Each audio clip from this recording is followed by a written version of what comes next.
অনেকের ঈর্ষা হচ্ছে, ডিস্টার্ব করছে, আটকানোর চেষ্টা হচ্ছে। আমি তাদের উদ্দেশ্যে বলছি যে দেখুন, এই খেলায় যদি আপনি মেতে ওঠেন, শুধু একা আইএসএফ জ্বলবে না। যে আগুন আপনি লাগাচ্ছেন, শুধুমাত্র আইএসএফ একা এই আগুনে পুড়বে না। যে আগুন জ্বালানোর চেষ্টা করছে, তাকেও কিন্তু এই আগুনে একদিন জ্বলতে হবে। তাই অনুরোধ করছি, এই আগুন জ্বালানো বন্ধ করুন, সামাজিকভাবে মানুষের পাশে থাকার চেষ্টা করুন। আমরা রাজনৈতিক দল, আমরা বারবার চিৎকার চেঁচামেচি করি যে আমরা রাজনীতি করতে এসেছি, মানব সেবা, রাষ্ট্র সেবা করতে এসেছি। তাহলে রাষ্ট্রের মানুষের জন্য, রাষ্ট্রের নাগরিকের জন্য রক্তের প্রয়োজন হয় যখন, সেই রক্ত দেওয়ার আমরা ব্যবস্থা করছি, সেখানে আপনারা ডিস্টার্ব করছেন কেন? প্রশ্ন থেকে যায় না ভাই? যারা এই রক্তদান শিবিরের বিরোধিতা করছে, তারা কি আদৌ নাগরিকের ভালো চাইছে? আপনারা বলুন। তারা আগেও নাগরিকের ভালো চায় না। তবে সময়ের সাথে জনগণের জবাব দেবে।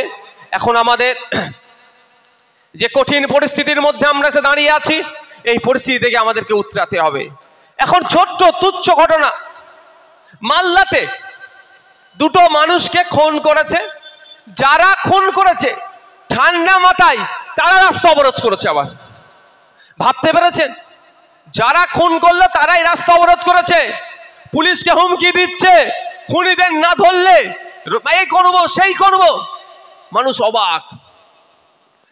দুটো মানুষকে খুন করে সাম্প্রদায়িক টান নেওয়ার চেষ্টা করছে।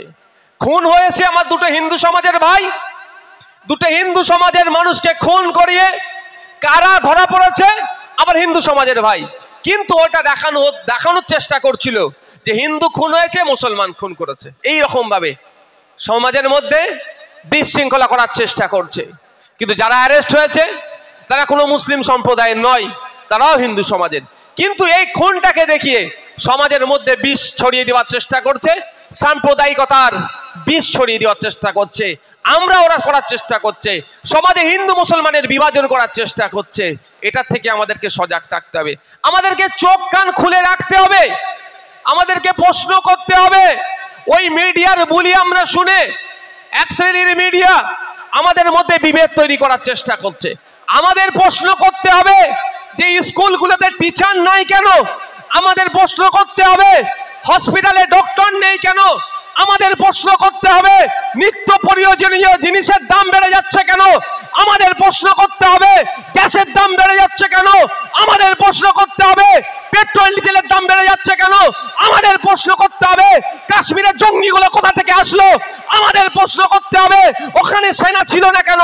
তার পরিবর্তে আমরা কি করছি? কটা হিন্দু মরেছে, কটা মুসলমান মরেছে সেইটা গুনছি আমরা। আমাদের দুর্ভাগ্য এটা। আমাদের প্রশ্ন করা দরকার ছিল লেদার কমপ্লেক্সে যারা কাজ করে তাদেরকে শ্রম কোডের আন্ডারে আনা হচ্ছে না কেন? আমাদের প্রশ্ন করতে হবে লেদার কমপ্লেক্সে যারা কাজ করছে তাদেরকে লেবারের যে সমস্ত গাইডলাইন আছে সেটা মেনটেন করানো হচ্ছে না কেন? আমাদের প্রশ্ন করা দরকার। কদিন আগে আপনারা দেখেছিলেন আমাদের এই লেদার কমপ্লেক্সে ম্যান হোলে নেবে কাজ করছিল, দেখেননি ভাই? 3 জন মারা গিয়েছিল, আপনারা জানেন কি? 3 জন মারা গিয়েছিল। তো তারা কেন মারা গিয়েছিল? ম্যান হোলে ঢুকে কাজ করছে। 2013 বা 2016-তে সুপ্রিম কোর্টের অর্ডার আছে ম্যাল হোলে নেবিয়ে মানুষকে কাজ করানো যাবে না। যদি খুবই প্রয়োজন হয়, আপনাদের জানিয়ে রাখি এই অর্ডারটা আছে, তাকে উপেক্ষা করে নেবেছিল। আর আপনি আমি হিন্দু মুসলমান করছি, 3 জন মারা গিয়েছিল। তাদের ধর্মীয় পরিচয় কি জানেন? দুটো মুসলিম, একজন হিন্দু।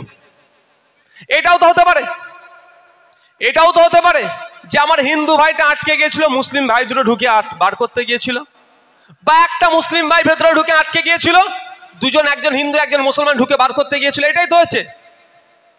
হিন্দু মুসলমান কি তারা দেখেছে? তারা কি দেখেছে? আমি শ্রমিক, আমার শ্রমিক ভাই আটকে গিয়েছে, বার করতে হবে। হিন্দু মুসলমান নির্বিশেষে অন্যর জন্য জান দিয়ে দিল, তাই তো? কেন ওর ভিতরে ঢুকলো? ওই রকম ভাবে ঢোকা তো উচিত নয়। আইন বহির্ভূত ঢুকলে এটা নিয়ে কি আমরা প্রশ্ন করেছি? আমাদের এই প্রশ্ন করার সময় দেয়নি। আমাদের মাথার মধ্যে হিন্দু মুসলমান ঢুকিয়ে দিয়েছে, আমাদের মাথার মধ্যে ধর্মীয় বিভাজন ঢুকিয়ে দিয়েছে। আমাদের প্রশ্ন করা দরকার ছিল পশ্চিম বাংলার লেবার মিনিস্টারকে, যে যেখানে সুপ্রিম কোর্ট বলে দিয়েছে ম্যানহোলের মধ্যে এই ধরনের মানুষকে ঢুকানো যাবে না, কেন ঢুকলো?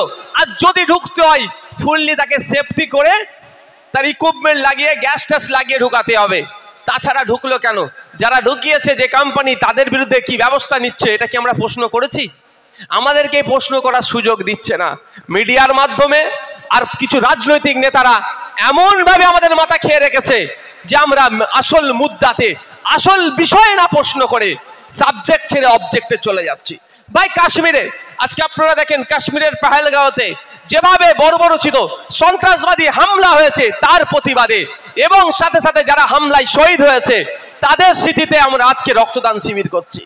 কিন্তু প্রশ্ন আপনাকে আমাকে করতে হবে, প্রশ্নটা হওয়া দরকার ছিল দেশের প্রধানমন্ত্রীকে, প্রশ্নটা করার দরকার ছিল মোদিজিকে, প্রশ্নটা করার দরকার ছিল অমিত শাহজিকে, প্রশ্নটা করার দরকার ছিল ডিফেন্স মিনিস্টার রাজনাথ সিং সাহেবকে। কিন্তু দুর্ভাগ্য, আমরা প্রশ্ন করছি আমার পাড়ার চায়ের দোকান আছে যে তাকে, আমরা প্রশ্ন করছি ফলের দোকানদারের সামনে গিয়ে, আমরা প্রশ্ন করছি রং মিস্ত্রিকে গিয়ে কেন জঙ্গি আক্রমণ হলো। বুঝতে পারছেন? ওই রং মিস্ত্রি বলতে পারবে কেন জঙ্গি আক্রমণ হলো?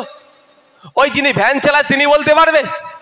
যার ফলের দোকান আছে, দেখতে পারলেন না হরিয়ানাতে ফলের দোকান ভেঙে দিচ্ছে, তাকে প্রশ্ন করছি। এটা আমাদের মাথায় ঢুকিয়ে দেওয়া হচ্ছে। আমাদের প্রশ্ন প্রথম করতে হবে ওখানে জঙ্গি আসলো কিভাবে, বলেন ভাই? এই যে রক্তদান শিবির হচ্ছে, এখানে নিরাপত্তার দায়িত্ব কাদের আছে বলুন? ক্যালকাটা পুলিশ, চন্দনেশ্বর থানা নাকি না মাধবপুর থানা? আচ্ছা, ক্যালকাটা পুলিশের নিরাপত্তার দায়িত্ব তো এটা। এখানে যদি কিছু অঘটন ঘটায় কাকে প্রশ্ন করবেন বলেন? আমি ফুরফুরা শরীফে গিয়ে আমাদের ওখানে তৃণমূলের নেতাকে প্রশ্ন করব, তাকে ধরে টানাটানি করব? উচিত হবে? আমাকে কাকে প্রথম প্রশ্ন করতে হবে? পুলিশকে, যে আপনি নিরাপত্তায় থাকা অবস্থায় এখানে হামলা হলো কেন? তাই তো স্বাভাবিক। এখানে নিরাপত্তা কে দেবে আমাকে? আপনাকে কে নিরাপত্তা দেবে? তার জন্য ট্যাক্সের টাকা দিয়ে কাকে রেখেছেন? পুলিশকে।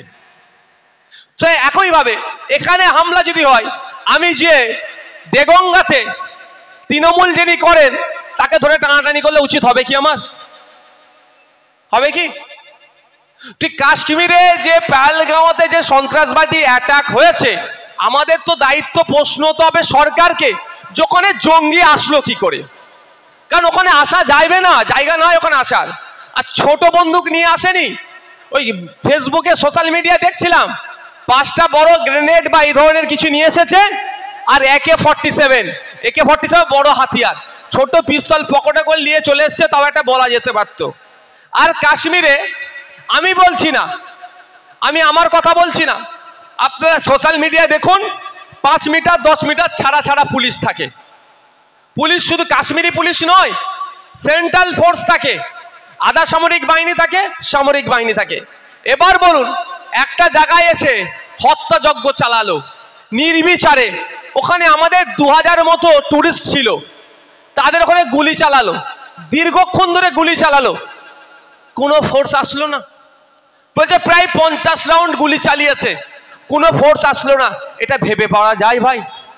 এর মধ্যে তো কিছু ষড়যন্ত্র আছে, কিছু তো রাজনীতি জড়িয়ে আছে, সেটা তদন্ত সাপেক্ষ।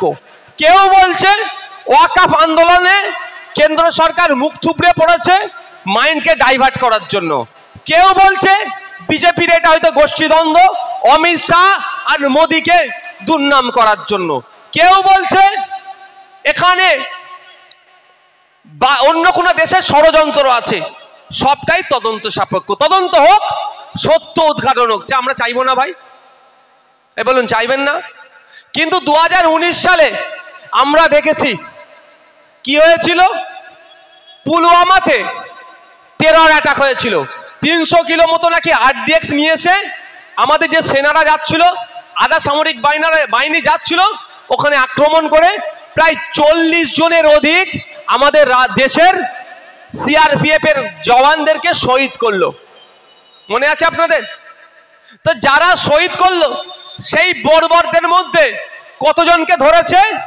গ্রেফতার করে কতজনকে ফাঁসির ব্যবস্থা করেছে, বা যে তদন্ত হয়েছে 6 বছর ধরে কি হলো আপনারা কেউ জানেন? চাপা পড়ে গেল, তো চাপা পড়ে যায়নি? তা আমাদের জানা দরকার তো নাগরিক হিসাবে। নাগরিক হিসাবে আমাদের জানতে হবে না যে কারা আক্রমণ চালালো, আমাদের 40টা সেনাকে শহীদ করলো? সেই সময়ও দেশপ্রেমিকদের, স্বঘোষিত দেশপ্রেমিকদের অনেক উৎসাহ দেখতে পেয়েছিলাম, কিন্তু তারা আজকে প্রশ্ন করছে না। আমরা প্রশ্ন করছি, সেই সময় করেছিলাম, আজকেও করছি। পাহেলগাঁওতে যারা সন্ত্রাসবাদী হামলা চালিয়েছে তারা একটাও না ছাড় পায়। সে পাকিস্তানে ঢুকে থাকুক, আফগানিস্তানে থাকুক, আমেরিকাতে থাকুক, যেখানেই থাকুক, তাদেরকে খুঁজে বার করে নিয়ে এসে তাদের বিচারক ফাস্ট ট্র্যাক কোর্টের মাধ্যমে 6 মাসের মধ্যে বিচার হয়ে তাদের ফাঁসির ব্যবস্থা করুক। ওই যাবজ্জীবনে আমি এদের ক্ষেত্রে বলবো না, কারণ ওই যাবজ্জীবন হলে আমার দেশে থাকবে, আমাদের দেশে থাকবে, জেলে থাকবে, ডাল ভাত যাই খাও না কেন আমাদের ট্যাক্সের টাকাও ধ্বংস করবে। ওকে 6 মাসের মধ্যে যে ফাঁসির ব্যবস্থা হোক, এই ডিমান্ড আমরা করছি। কিন্তু সাথে সাথে এটাও আমরা প্রশ্ন করছি, 2019 সালে পুলওয়ামাতে যারা অ্যাটাক করলো তারা কেন এখনো গ্রেফতার হলো না? বা কারা করেছিল, যারা যারা ছিল, বা যে গোষ্ঠী ছিল, এখনো তদন্ত কেন শেষ হলো না? বা তদন্তের অগ্রগতি কত দূর সেটাও আমাদেরকে জানতে ইচ্ছা করছে। এই প্রশ্ন যখন আপনি করবেন, এই প্রশ্ন যাতে না আপনি করেন, সেই জন্যই আপনার আমার মাইন্ডে কি ঢুকিয়ে দেওয়া হলো, বলছে হিন্দু মুসলমানের মধ্যে লড়াই। আসলো টেররিস্ট, যেটা শুনছে নাকি পাকিস্তান থেকে এসেছিল। আরে পাকিস্তান থেকে ওই অবধি আসলো, নির্বিচারে আমার ভাইদেরকে গুলি করলো, আমার ভাইদেরকে খুন করলো, শহীদ করলো, আবার তারা নির্দ্বিধায় পাকিস্তান চলে গেল। এই প্রশ্ন আসছে না মাথায়? কিন্তু আপনি করতে পারছেন না কেন? আপনার মাথায় তো ঢুকিয়ে দিয়েছে মুসলমান হিন্দুকে মেরেছে, হিন্দু খুন হয়েছে, এ মাথায় ঢুকিয়ে দিয়েছে আপনার আর অন্য মাথায় ঢুকবে না। কিন্তু প্রশ্ন করতে হবে। আরে এ তো সেকেন্ড, প্রথম প্রশ্ন হচ্ছে ওই জঙ্গিগুলো এখানে আসে খুন করলো কিভাবে? প্রথম কোশ্চেন তো এটাই। এর জবাব তো অমিত শাহকে দিতে হবে, এর জবাব তো শুভেন্দু অধিকারীদেরকে দিতে হবে, এর জবাব তো মোদীকে দিতে হবে। এই প্রশ্ন না আপনি আমি করে, সেই জন্য আপনার আমার মাথায় সাবজেক্ট ছেড়ে অবজেক্টটা ঢুকিয়ে দিয়েছে, আর আমরা অবজেক্ট নিয়ে খুব হই হই করছি, একে অপরের প্রতি অবিশ্বাসের বাতাবরণ তৈরি করে ফেলছি। একে অপরে আমরা যখন দীর্ঘদিন ধরে বসবাস করছি, কিন্তু এখন আমরা আর চোখে দেখতে শুরু করছি। এই আর চোখে দেখতে দেখতে এই বিষে আক্রান্ত হয়ে, বললেন আমার আগে শাহাবুদ্দিন সিরাজি সাহেব, একজন মহিলা ডক্টর, সেও এই বিষে আক্রান্ত হয়ে একজন, তিনার অবচেতনে, হয়তো তার সচেতনতার অভাবে তিনি এমন কথা বলে ফেললেন, সমগ্র ডাক্তারের পেশাকে তিনি প্রশ্ন সম্মুখে করে দিলেন। বন্ধুগণ, আমাদের ভাবতে হবে, একটু বুঝতে হবে এর মধ্যে কি ষড়যন্ত্র আছে। ষড়যন্ত্রটা উদ্ঘাটন না হওয়া পর্যন্ত আপনি ধরতে পারবেন না। হ্যাঁ, আমরা দেখলাম অনেকে শেয়ার করেছে, অনেকে কি, এই যখন কাশ্মীরে টেরর অ্যাটাক হয়েছে, টেররিস্টদের হাত থেকে কাশ্মীরে যারা ঘুরতে গিয়েছেন, টুরিস্টদেরকে বাঁচানোর জন্য জীবন উৎসর্গ করেছে। শুধু জীবন উৎসর্গ নয়, বিজেপির দ্বারা নেতা কাশ্মীরে ঘুরতে গিয়েছে, কাশ্মীরের মানুষেরা সেই সমস্ত বিজেপির নেতাগুলোকে বুকে আগলে রেখে, তাদেরকে নিরাপদে জায়গায় রেখে, যখন আর্মি এসেছে তাদেরকে আবার আর্মিদের কাছে পৌঁছে দিয়েছে। যদি হিন্দু মুসলমানের লড়াই হতো, তাহলে তো বাড়ির মধ্যে ডেকে নিয়ে গিয়ে যারা নিরাপদে রেখেছিল ওখানেই তো খুন করে দিত ভাই। ও তো আবার বিজেপির নেতা। কিন্তু সম্পূর্ণরূপে সাধারণ কাশ্মীরিদেরকে, সাধারণ দেশের নাগরিককে দেখে দেওয়ার চেষ্টা হচ্ছে। এটা আমাদেরকে চোখ কান খুলে চলতে হবে। আমরা আজকে এই মঞ্চ থেকে, এই রক্তদান শিবির থেকে আমরা আওয়াজ তুলব, আমাদের 27টা ভাইকে খুন করেছে যারা, একটাও না তারা ছাড় পায়, তাদেরকে খুঁজে বার করে সর্বোচ্চ শাস্তি দিতে হবে, ফাঁসি দিতে হবে এমন 6 মাসের মধ্যে। এই আমার সাথে সহমত তো ভাই? একটু হাত তুলুন তো ভাই যারা সহমত। তাদের ফাঁসি চাই তো আপনারা, কোনো মতেই না ছাড় পাই। আর এটা আওয়াজ তুলবো, এই পুলওয়ামার মতো 6 বছর হয়ে যাচ্ছে, छोड़ो ना, गेट में जो आना चाहेगा छोड़ दीजिए, यहाँ पे आदमी देख लेगा। दूसरा कोई नहीं चलेगा। এটাও তুলবো আমরা আওয়াজ যে পুলওয়ামাতে যে ঘটনা ঘটেছে, যে তদন্ত হয়েছে, তদন্তটা এবার পাবলিক ডোমিনে নিয়ে আসা হোক। বন্ধুগণ, আজকে আমরা উপস্থিত হয়েছি আরজি করের নির্যাতিতা তিলোত্তমা স্মরণে। এখানে বললে একটু আমার তৃণমূলী ভাইদের গায়ে লাগা হতে পারে, কিছু করার নেই ভাই আমার। আরজি করের যে নির্যাতিতা তিলোত্তমা খুন হয়েছিল আপনারা জানেন তো? আপনারা কি জানেন? ধর্ষণ করে খুন করেছে। আর আমি আপনাদের বলছি, ক্যামেরা হচ্ছে এখানে, ক্যালকাটা পুলিশের লোকেরও ক্যামেরা করছে। আমি ভুল বললে মমতা ব্যানার্জির কাছে চলে যাবে। এমনি আমার নামে অনেক মামলা দিয়ে দিয়েছে, আরো একটা মামলা হবে, ছেড়ে দেবেন আমাকে।